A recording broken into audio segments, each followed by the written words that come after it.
এবার আমরা দেখি বিষ্ণু ইসা ইসলামের জীবনে বিপদ আপদ ছিল কিনা, উনি বিপদ আসলে কিভাবে ডিল করতেন, বিপদ আসলে কোন দোয়া পড়তে হয়, কিভাবে ফরিয়াদের হাত উত্তোলন করতে হয়, কিভাবে রবের দরবারে নতজানু হয়ে ফরিয়াদ করতে হয়, এটা জানার দরকার আছে না নাই?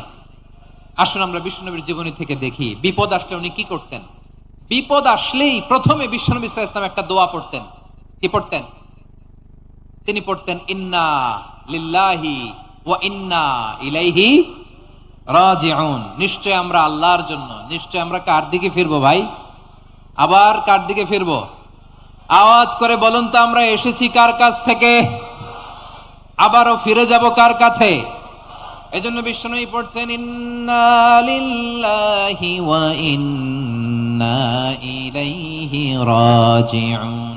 নিশ্চয় আল্লাহর জন্য, ওই আল্লাহর দিকেই আমরা ফিরে যাব। তারপরে বিশ্বনবী পড়তেন আল্লাহুম্মা আজুরনি ফি মুসিবাতি ওয়াখলুফ লি খায়রাম মিনহা।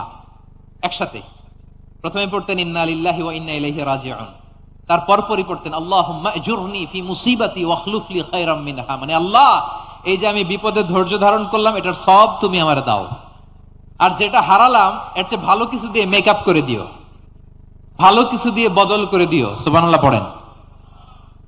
তাহলে বিপদ আসলে আমরা কি পড়ব? কথা বলেন।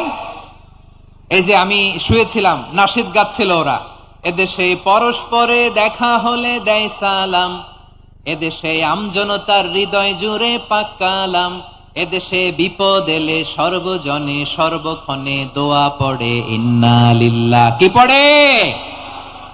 সুবহানাল্লাহ সুবহানাল্লাহ সুবহানাল্লাহ সুবহানাল্লাহ। এদেশে আজান শুনে সূর্য ওঠে শহর গ্রামে, এদেশে আজান শুনে সূর্য ডুবে সন্ধ্যা নামে, এদেশে সকল কাজে সবাই বলে বিসমিল্লাহ, এদেশে ভালো কিছু দেখে শুনে হাসি মুখে সবাই বলে মাশা আল্লাহ। সুবহানাল্লাহ পড়ে।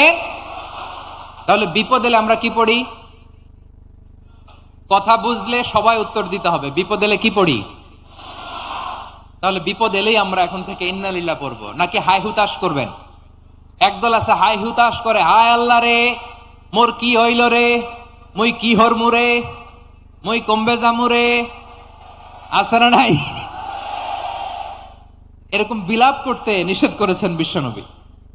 কি করব, কই যাব, কি হবে, হায় হায়, এরকম হাহুতাশ আছে না নাই? বিশ্বাসীরা হাহুতাশ করে না, তারা ইন্না লিল্লাহ পড়ে। কি পড়ে? মনে থাকবে? আমরা পড়বো ইন্না লিল্লাহি ওয়া ইন্না ইলাইহি রাজিউন। নিশ্চয়ই আমরা আল্লাহর জন্য, আমরা আল্লাহর দিকেই ফিরে যাব। এরপর পড়বো আল্লাহুম্মা আজুরনি ফি মুসিবাতি ওয়াখলুফ লি খায়রাম মিনহা। আল্লাহ, আমি যে বিপদে ধৈর্য ধারণ করলাম এটার সওয়াব দিও, আর যা হারালাম তার চেয়ে ভালো কিছু দিয়ে বদল করে দিও। সুবহানাল্লাহ পড়েন।